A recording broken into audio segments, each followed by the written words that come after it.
By trying to be as broad as possible, all that you're really accomplishing is becoming the same commodity that everybody else is. You don't want to be just the one that's doing the commodity work. And if that's all that you pitch yourself as, then you have done nothing to stand out. Let's go! Hello and welcome back to the Brand New You Show, the podcast dedicated to helping you build your personal brand. We meet here each week to learn how building your brand can help you grow your influence, amplify your online reputation, and ultimately impact your career. I'm your host, Ryan Roten, and today's guest wants to help you build a freelancing business around the life that you want to live. Matt Inglot is the owner of Freelance Transformation and Tilted Pixel. Tilted Pixel is a 9-year-old web agency, and Freelance Transformation is a podcast devoted to helping people in creative services transform their business. On Freelance Transformation, Matt helps fellow consultants and creative service providers earn more and build a business around their lifestyle rather than the other way around.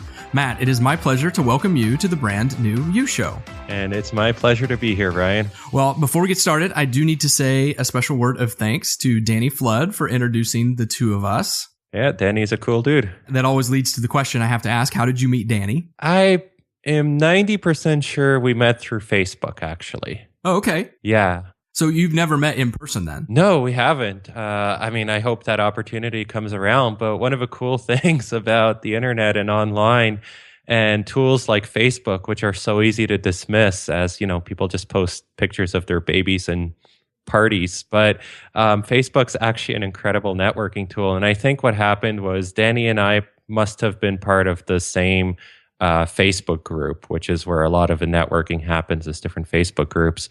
And I think I just reached out to him one day because he had posted something interesting. And next thing you know, I had him on my show. He's had me on his show, and we've just kind of kept in touch.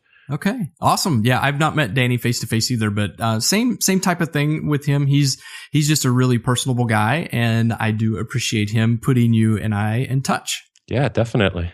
And like Danny, you've done a little bit of traveling in your career so far. So I'm very interested to see how you answer the first question, which is, if you could vacation in only one place for the rest of your vacation days, where would you go?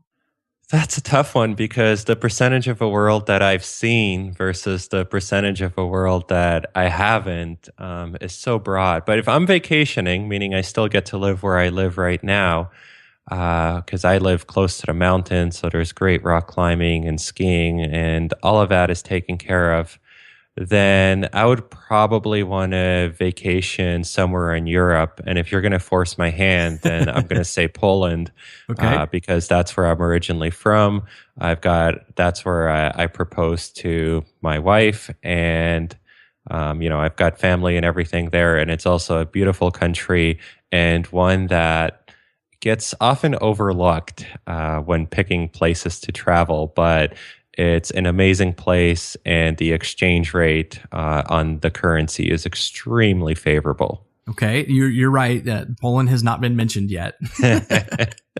So where is home now? Home is just outside of Calgary in Alberta, Canada. So we're literally exactly 1 hour drive from Canmore in the Rockies. Oh, wow. Okay.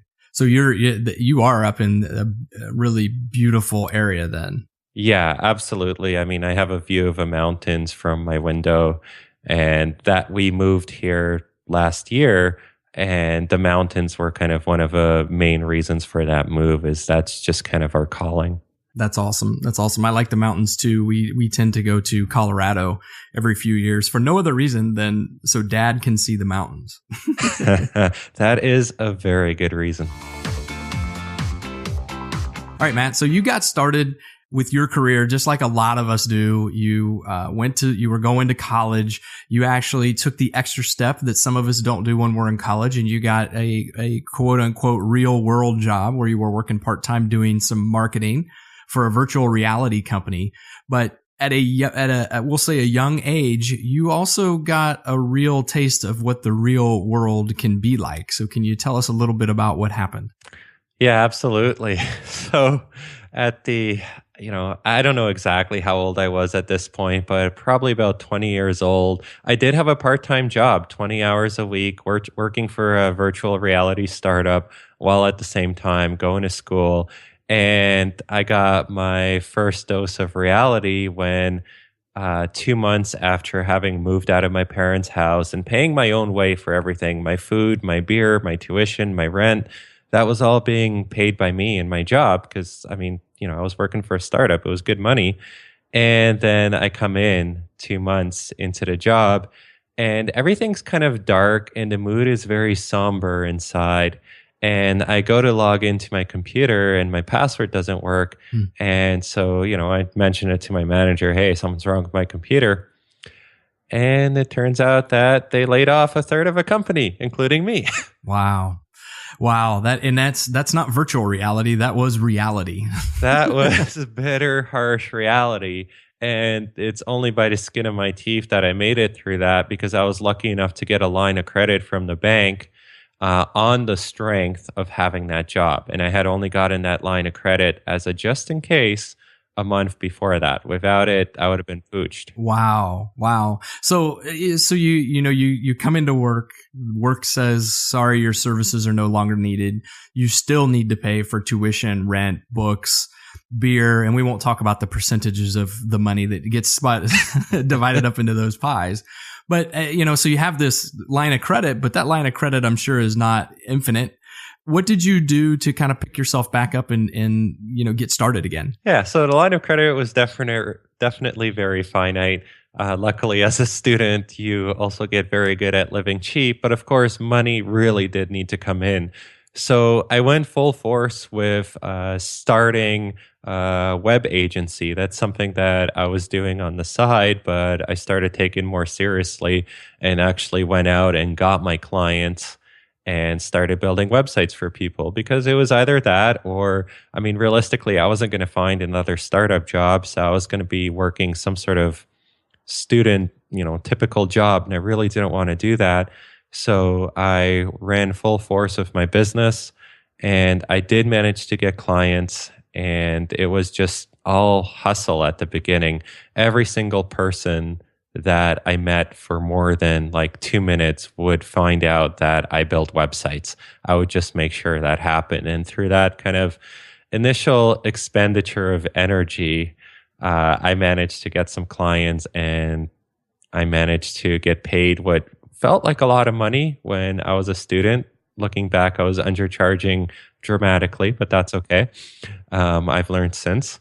And I did manage to get it to the point where 2 years from that point, that actually became my full income. I was able to pay off my line of credit. I didn't have to. There's something called a co-op program where you can basically intern at a company. Mm-hmm. I did that 1 year for a summer. I really hated being in a cubicle. I was in my early 20s and I was coming home from that job every day like a grumpy 40-year-old man, like just withered man. It had such a toll on me. So I didn't want to do that again. So I just decided at that point, hey, this can actually sustain me. Wow, cool. So now there's a lot of stuff I want to talk about right there and unpack with you. But were you going to school to be a programmer, to be someone who could program, to learn how to program websites, or did you pick up that skill somewhere else? No, I picked up that skill somewhere else. I learned it in high school purely by accident. Microsoft Office 2000 came out with a feature that allowed you to save a Word document as a website. So I built a website for a computer game, and this was just my hobby. And I started writing about that game. And next thing you know, this company in Sweden had hired me to run their Worms site. So Worms is a computer game. Huh. And they were paying me like, I think $200 a month, which, Wow. When you're in high school, you're a high roller. Oh yeah, no kidding. That is huge money. So I was doing that for basically doing the same thing I was doing before. And that caused me to learn, HTML and things like that. And I had been a programmer before that too. Like I started in elementary school, like in grade 7, just like learning how to program games for DOS. But high school was when I learned web programming, and web programming is the thing these days, right? So that's Yeah. really what turned from a hobby into, oh, well, hey, I can actually make money. So for school, for university, I went for business and computer science Okay. because at that point, I already had that transformation and thought, okay, I kind of want to run a business. I don't just want to work for Microsoft. Yeah. Now, so you said something interesting there. You were writing about the site. So you were blogging about it, or you were posting on somebody else's site? So I had my own site at the beginning about worms that I built in Microsoft Office. Oh, okay. So you wrote your first site was about this game. Yeah, about a game called Worms. Why? Because I really liked the game Worms. And there was some other stuff I wrote on that site, but very quickly, Worms was the content that people liked. Okay. And actually, very early, learned how to build a following and integrate into a community and everything. That was really cool. And so then this company approaches me that had their own like professionally designed gaming website about the same game. Huh. Wow. And they wanted me to run it. So I took it.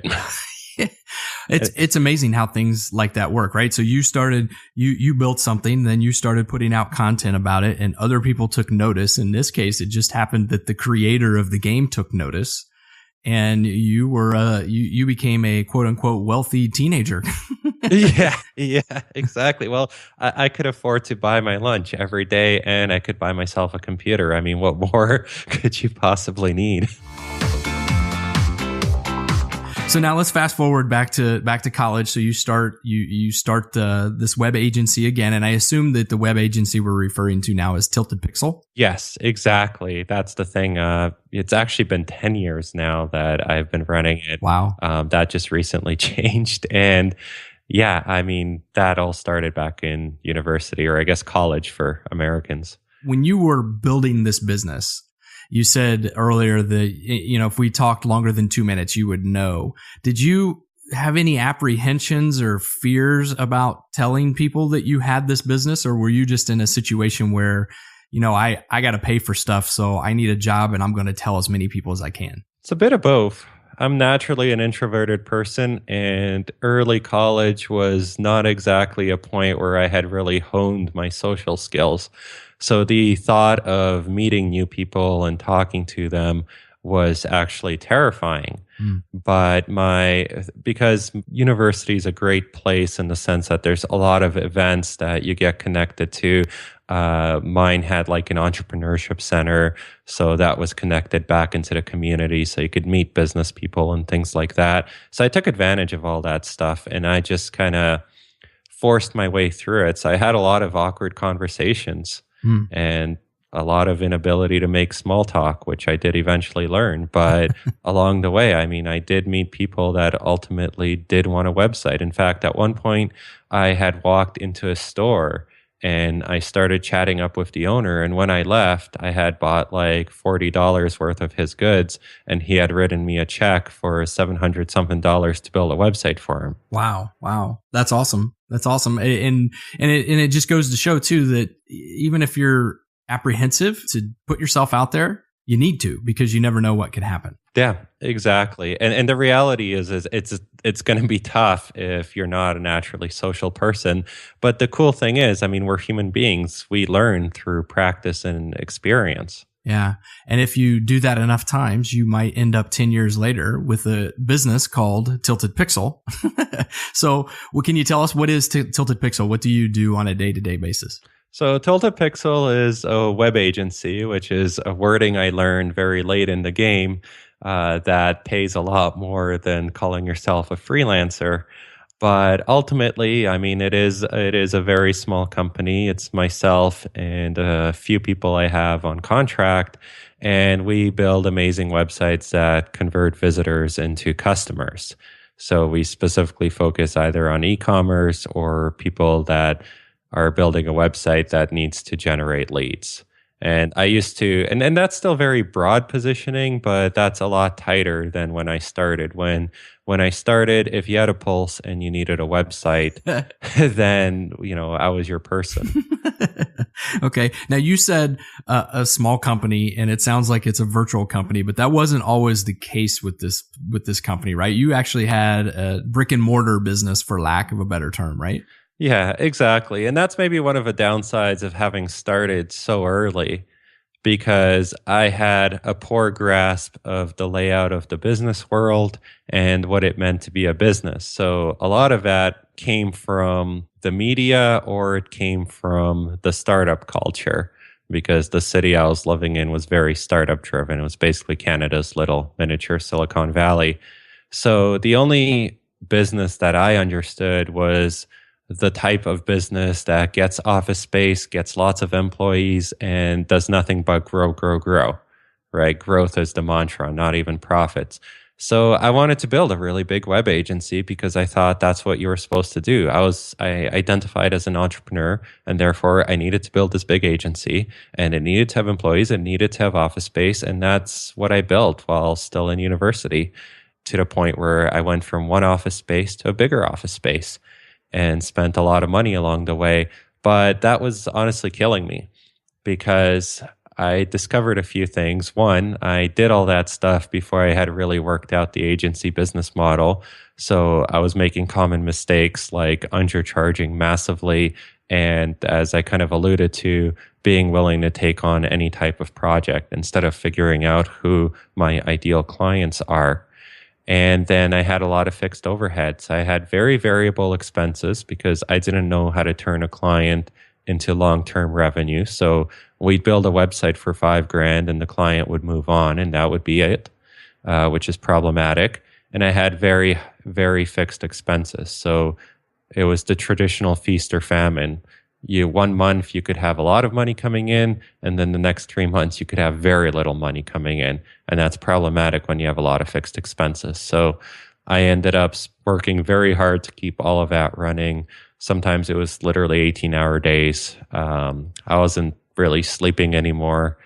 I was waking up at 5 a.m. before anybody else, going into work, pounding through coffee, and then I would be the one leaving after the cleaning staff have already left. And very quickly, I just lost perspective on life. It's like, why am I even doing any of this, right? Like, you can only do that for so long before it starts feeling pointless. And it actually started to have an impact on your physical health and well-being too, as well, right? Oh, 100%. When you're constantly under stress for years, your body just starts destroying itself. And, there's physical and mental effects of that. Like, try getting like 4 or 5 hours of sleep a night. So I would wake up in the middle of the night with panic attacks and I'd never be able to get a good sleep anymore. And I was just constantly worried about my business. My business was my life. Yeah, your story is, at least to this point, the unglamorous side of entrepreneurship is very similar to Lisa Mitchell's. Basically, the two of you are dispelling this whole myth of overnight successes because it just doesn't happen. But something did happen for you. You decided that you needed to change your business model. It just wasn't working. It was beginning to impact your health to the point where you decided, I got to change something. So how did you go about beginning to fix or transform your business? So it all kind of came to a head. I had kind of a nagging feeling for about a year that this wasn't working. But finally, or sometime around Christmas break, I was off skiing and finally taking some time off. And I just kind of realized I have to do something because I can't go back to work in January and have the same thing happening again. It's just not going to work. So I realized that I need to make a change, and either the business is going to survive or maybe it won't. But maintaining the status quo is absolutely not an option. So I finally did what I should have done a long time ago, which is to take a really good hard look at my business, and an honest one, because you can review your business with a very rosy lens. Like, you're an entrepreneur and, profits will come later and all of that jazz. That's nonsense. I looked at my business with an honest lens, and I really looked at what was actually working and what wasn't. And I discovered a few things. One, about 20% of our clients made up about 80% of our profits. The rest of them were very marginal jobs where we'd make a little bit of money and it would let us keep scraping by, but it wasn't really adding anything that would allow the company to grow. It was just keeping us alive. Whereas 20% of the jobs looked very different. They were clients that we could keep working with for a very long period of time instead of just a build it and forget it model. And those were the clients that were actually generating real profits, take home pay at the end of the day for me. So I realized I had to focus on those. And I also realized I was in no position to have all of that overhead. It was very difficult to break out of that cycle while that overhead was there, because it meant that instead of choosing the clients that I really wanted to work with, I basically had to go for any job I could find because the rent needed to be paid and all of the employees needed to be paid, right? It's the same thing like car companies run into, right? Why do you think GM and Ford announce layoffs all the time? It's because everything about their business model is fixed. They either have too many factories or they have too few factories. And that's the position I was in. So I got rid of the office space. I transitioned things to the point where almost everything is now contract based. So I just work with other freelancers that I trust and that I've worked with for years. They're freelancers as well. So it's cool because when I have work for them, it's great. But when I don't have work for them, that's perfectly okay too. And I just focused on really identifying the types of clients that we can do great work for and worked for them. And at the same time was able to triple my rates as a result of that. So instead of selling $5,000 websites, they were now $15,000 websites. Right. And I believe you refer to these clients as high value clients, correct? That is correct. Exactly. How do you find your high value clients? So the first thing to do is identify what the heck a high value client is for you. And the very simple definition for me and the crucial core to this, it has to be a client that stands to gain a lot from working with you. And that's a very important distinction. So let's say you're like me and you build websites that are focused on turning visitors into customers. And that's really your area of expertise. In that case, if you go and talk to an e-commerce store owner that sells $1 million a year through their website, and if you can work with them and build them a website or improve their website that's going to boost their sales by even 10%, that's $100,000 that they stand to gain from working with you. Not to mention if you can increase sales by 20 or 30%. Whereas if you go and you talk to a local restaurant owner, very little of their business comes directly from their website. They are not going to see a revenue boost of several $100,000 with a new website, unless it's like a big chain or something. So they have a lot less to gain from you. So you could be doing the exact same work for customer A, the e-commerce store owner, and customer B, the restaurant owner. Customer A is going to be willing to pay you way more for your service than customer B. And that's a huge distinction that I didn't make at the beginning. And what I found from running Freelance Transformation, a lot of freelancers overlook entirely. They think if someone needs a website or needs some marketing help or writing, then they're a potential prospect. But you really only want to be focusing on the clients that have a lot to gain from working with you, because then they will happily pay you way, way, way more than other types of clients. And that is the biggest philosophy behind a high value client. It sounds like, too, you probably have to change the way you market yourself and your services in order to attract those types of clients as well. Is that correct? Yeah, that's absolutely correct. So the more specific you can get with what type of client you target, the more specific you can get with all of your marketing materials, such as your website. So instead of saying we build websites, we now say, we build websites that convert visitors to customers. And that is still broad. And that's, an artifact of the history of Tilted Pixel. But we could go much deeper with it. We could say we build websites for homeowners that, help you attract home buyers online. That would be beautiful positioning. Right. The more specific you can get, the easier it is to attract the right type of customer because you immediately stand out. No one else is saying they help home builders attract home buyers online. So you're automatically going to get the job. I mean, that's a good point that you made, because I think a lot of people look at it the opposite way. They want to try to be broad in their marketing messaging so they can, they're kind of like trying to cast the widest net they can to try to capture people. But you're actually suggesting you're going to be better off and you're going to be able to find higher value clients faster if you really kind of narrow your focus on what it is that you do and who you do it for. You're going to be way better off because remember, you're not Coca-Cola.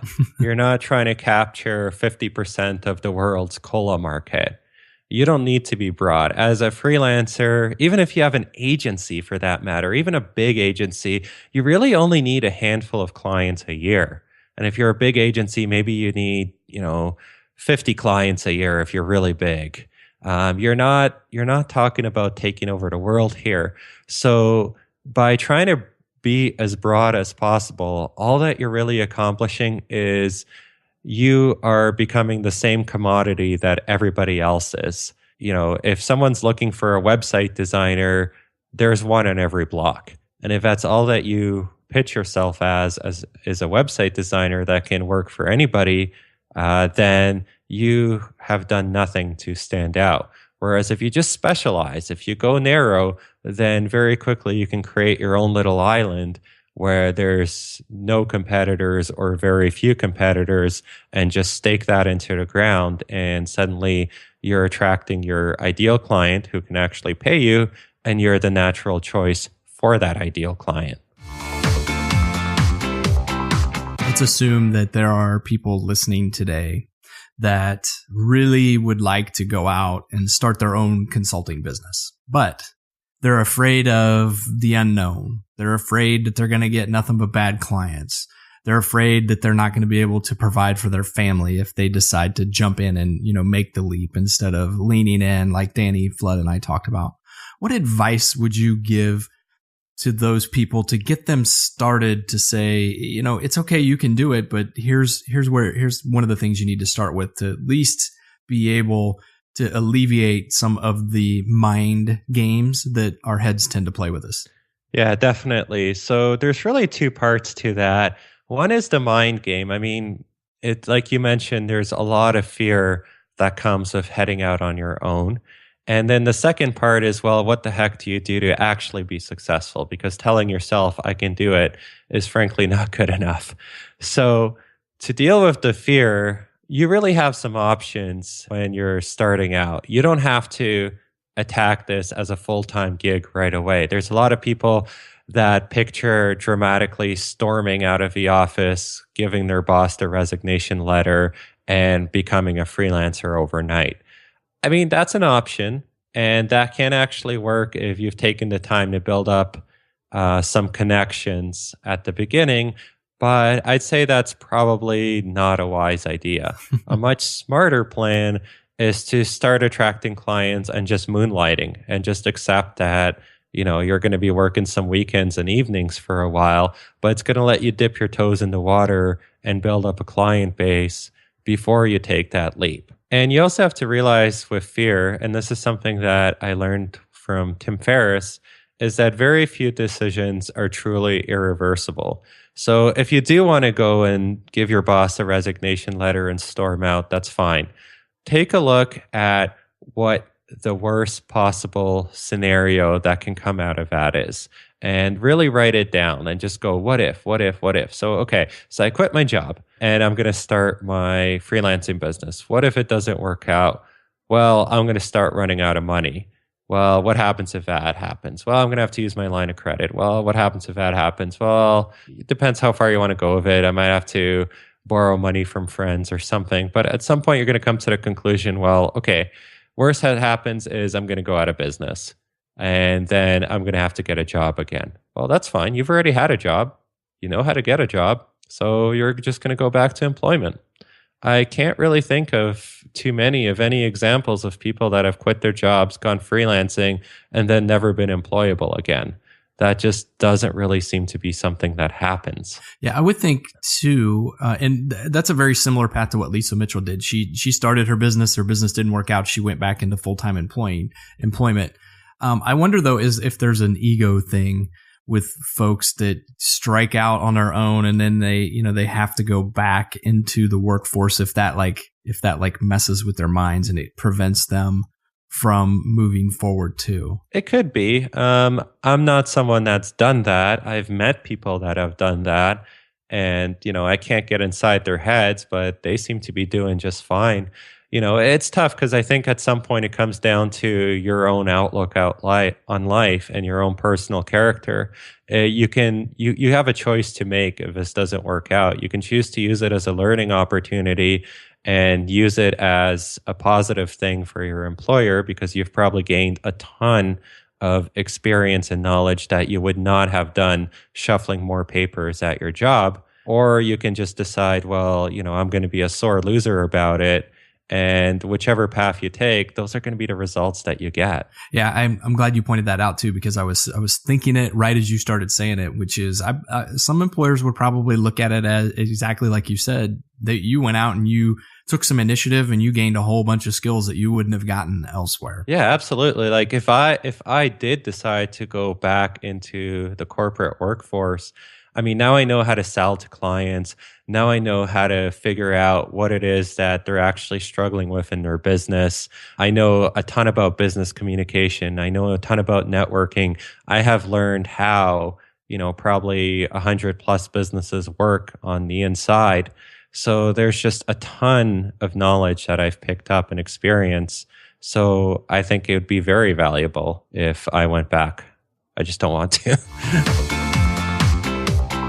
You mentioned it earlier, and I want to ask you about it now. You said that if you do branch out and you do start to begin to start something on the side, you should not call yourself a freelancer. Why is that? Because when you label yourself a freelancer, people have a ton of association with that word, and most of that association comes down to this is a person that works at home in their pajamas. And you basically should pay them like you would an employee, except on an hourly basis. So a freelancer is just a gun for hire. You can have them for like 30 or 40 bucks an hour. There's a lot of value that isn't communicated when you call yourself a freelancer. It's a very commoditizing term. Whereas if you pick a different term, like what about consultant? If you think of a consultant, you probably immediately get a completely different impression in your mind. A consultant is someone that helps you solve business problems. They're a high value individual, and they deliver high value to your business. So I would expect to pay a consultant a lot more, and I would expect very different results from a consultant than a freelance graphic designer. So if you're looking to level up your work, you can position yourself much better than just a freelancer. And that's something I talk about a lot on Freelance Transformation, is how to do that, how to actually help clients with their business. Because you don't want to be just the one that's doing the commodity work. If you're a graphic designer and you're expecting the client to tell you exactly what to design and then you just design it, you're basically a robot. The only reason you exist is because we're not at the point in technology where the client can just type in a command in a computer and the computer designs something. We're not there yet, but we'll get there. But that's all you're worth. And I'm sorry, because that's kind of harsh, but it's true. Whereas if you can be someone that educates the client on what they need designed and how that design can fit into a business goal they're trying to achieve, such as getting more sales, and figuring out how all of that's going to connect together, you're worth 10 times as much. Yeah, that echoes exactly what Taylor Pearson said on the show not too long ago, when he likened even a job like a CPA, an accountant, to that of the life of a turkey, which is basically, a turkey gets up every morning, it gets fed, it has a nice life. And that happens every day. And so there's nothing in the turkey's history that would ever suggest that anything would ever change until Thanksgiving morning, when the farmer comes out with the axe. You never know the position that you hold, whether it can be replaced by someone or something else down the road if you're not adding that extra value that you're talking about.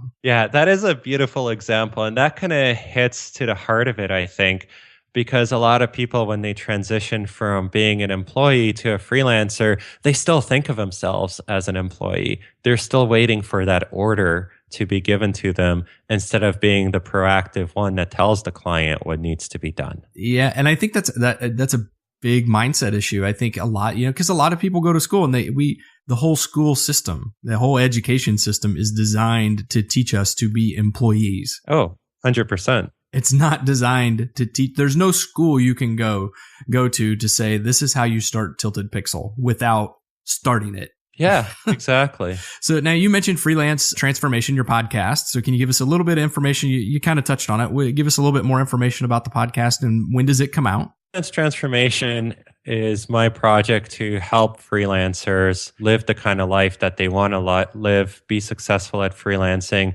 and really use freelancing to build a lifestyle that they envision. Because if you're becoming a freelancer, there's probably a reason for it, and it's probably because you do want to work with clients that you love working with, and you do want to lead a certain lifestyle that you envisioned. It doesn't necessarily have to be a digital nomad. It could just mean you get to spend more time with the wife and kids, but there's something you're trying to achieve. So Freelance Transformation is all about helping you transform your freelancing so you can do that. There's a podcast up there that comes out every single Monday morning. I've interviewed over 50 consulting experts, people that are successful freelancers, and so on.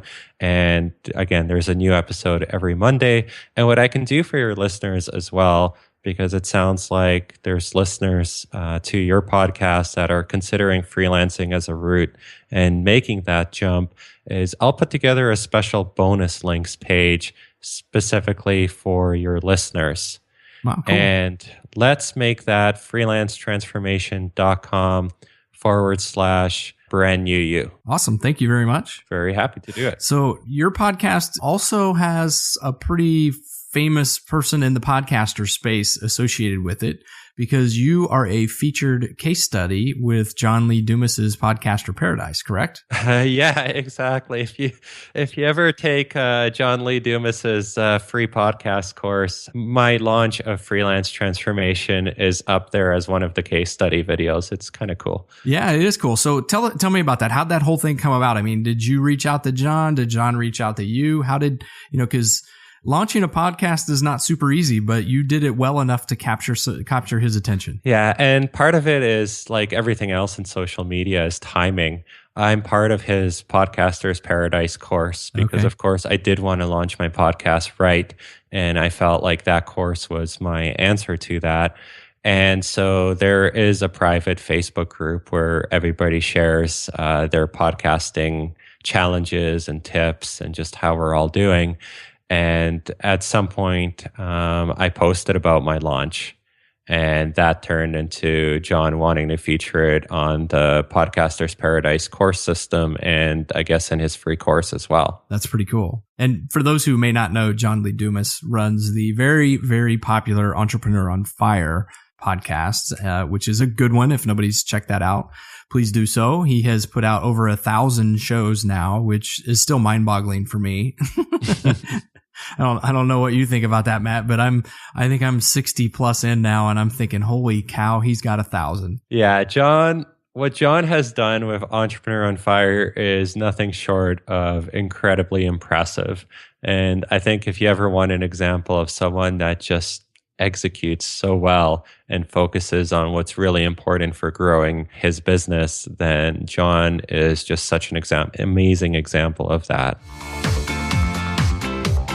Matt, you are a pretty amazing example of helping freelancers make this transformation, whether it's taking their brick and mortar businesses, if you will, and helping them refine it and, really becoming more of a business that lives to the life that they want. or helping them get started at the beginning. People need to check out your podcast. You have some great guests and you have a lot of great advice, not only on your podcast, but also on the site, Freelance Transformation. For those people who are listening who would like to get in touch with you, would like to learn a little bit more about you, your business, or check out the podcast, what is the best ways for them to do that? Sure. So go to freelancetransformation.com. There you'll find the podcast. Again, if you go to freelancetransformation.com/brand new you, I'll make sure that there's a bonus just for listeners of this podcast.